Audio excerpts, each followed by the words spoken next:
Let me ask you something. If $1 million landed in your account tomorrow, what would you do with it? Take a second.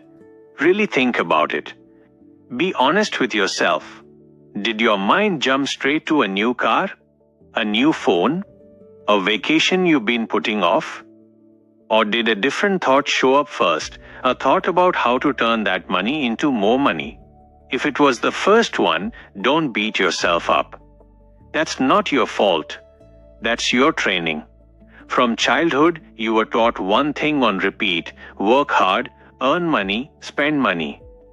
Nobody ever taught you how to think about money.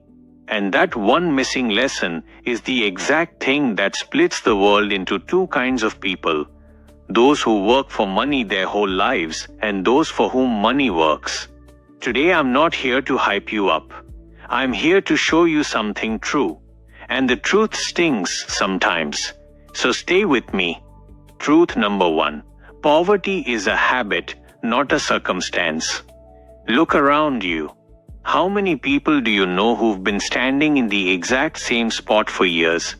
Their paycheck goes up every year, but their bank balance never moves. Why? Because the human mind works like a thermostat.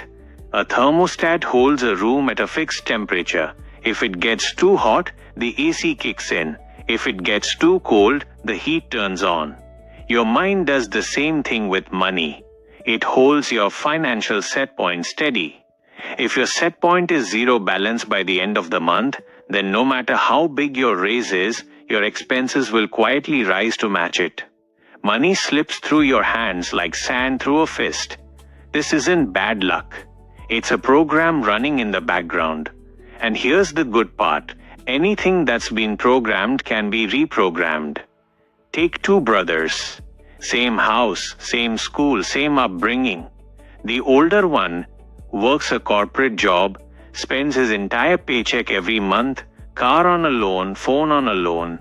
The younger one earns the exact same salary, but every month he pulls 20% off the top before he touches the rest. Sometimes into an index fund, sometimes into a small side business.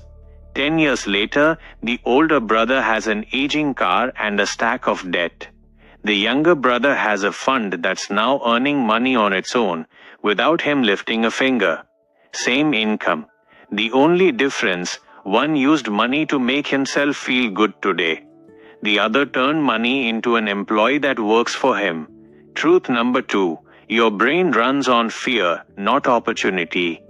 Whenever a new opportunity shows up, a business idea, an investment, a different path, what's the first thing your mind does? What if I lose it all? What will people think? What if I fail? That fear isn't weakness. It's ancient hardware. It's the same brain that once kept your ancestors alive by running from a lion in the wild. For that brain, new and dangerous are the same word. But you don't live in that jungle anymore. The danger today isn't a predator. It's a mindset that keeps you circling the same safe small loop for your entire life. Here's something worth sitting with. When someone says, "I can't afford that," their brain shuts the door and stops thinking. But the moment that same person asks, "How can I afford that?" a completely different part of the brain switches on. It starts hunting for solutions. This isn't just a grammar trick. It's the difference between two entirely different minds. One sentence closes a door. The other one opens it.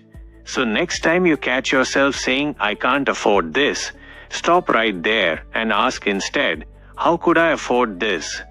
That one small habit can quietly rewire the way you think about everything. Truth number 3, the picture in your head needs to change, not just your wallet. Here's something almost nobody actually gets: the real difference between an asset and a liability. In plain English, anything that puts money in your pocket is an asset. Anything that takes money out of your pocket is a liability. That's it. It's not more complicated than that. But here's the funny part. Most people buy liabilities and call them assets. A brand new car, the latest phone, a bigger house with a mortgage that stretches you thin. All of it looks like status and progress on the outside, while quietly draining your pocket every single month. And people mistake that drain for moving up in life. Picture a guy who trades in his car for a new one every 3 years. Every time a new loan starts, and the old car's value is already gone. 15 years pass, and he's poured a small fortune into cars alone with nothing to show for it. Now picture another guy spending that exact same amount of money, but every year he puts it into a small piece of land or a stake in a small business. 15 years later, he's financially free. Both of them spent the same money. One burned it. The other planted it as a seed. That's the entire difference between rich thinking and poor thinking. Poor thinking asks, how much happiness will this give me right now?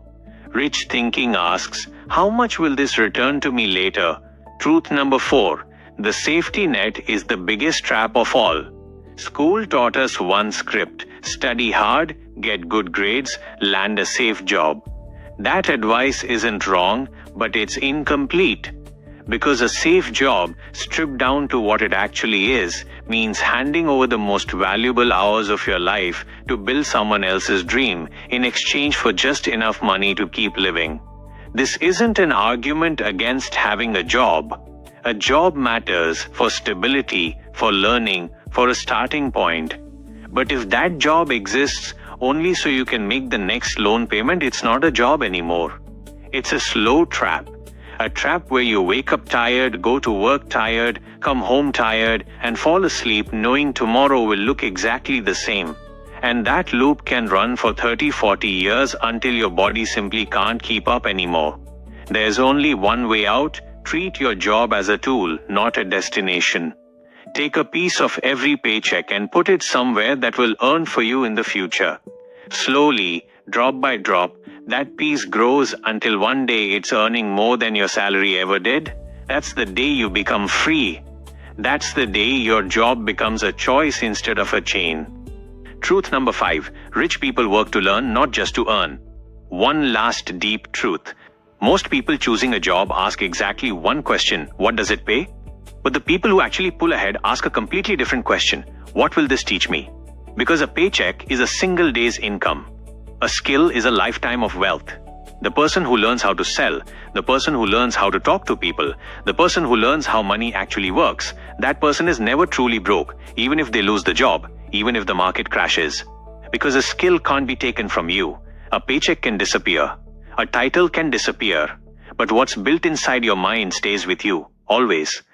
The final word. So here's the thing. This was never really about money. It was always about the way you think. Two people can be born in the same circumstances, go to the same school, earn the exact same salary, and 20 years later, their lives can look nothing alike. The difference isn't their degree. It isn't luck. The only difference is who found the courage to change the way they think, and who kept holding on to the same comfortable but quietly impoverishing mindset. Tonight, before you go to sleep, ask yourself one honest question. Did I work for money today, or did I build something today that will work for me tomorrow? And if that question makes you a little uncomfortable, good. That discomfort means the change has already started right now in this exact moment.